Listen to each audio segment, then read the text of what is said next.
Hello, we are going to explain how and when to fire our burner. Always check if there is enough hot water in the buffer, the puffer in German. You can see this in the display, Temperatur anzeigen.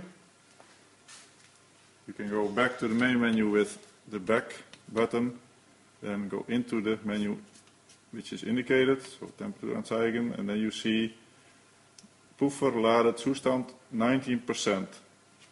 If this figure is lower than 40, 50%, then you can light the fire, otherwise you may damage the burner. So this should be low enough. The other important thing is the boiler temperature. If you don't get hot water in the shower, then you can check if there is enough hot water in the boiler. The boiler is upstairs here.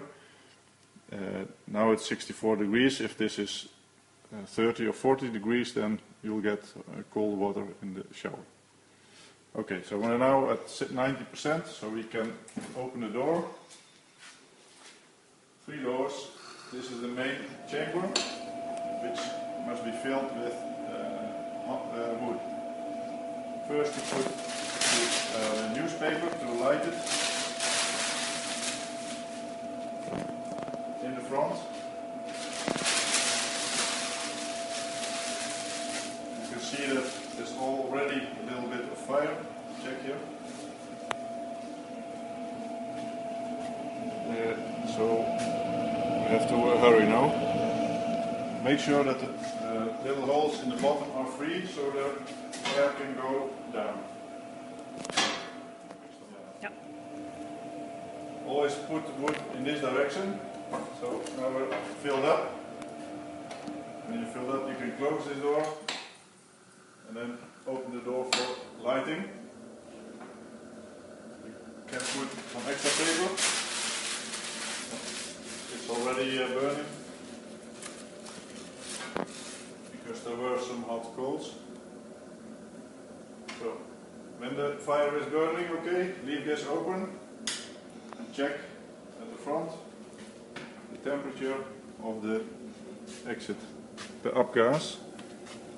This should be high enough, then you can then the fire will burn okay. 100%. So 100 degrees is the minimum, so it's going okay now. I can close this door. If you like, you can see the fire through the looking glass. Always close this door, and then the burner is working, and you can leave it. You can check now and then if the upgas temperature is still rising, and 200, 250 is normal. Don't forget, I forgot, but you should every time before you light handle this, do it up and down 10 times, or a bit less.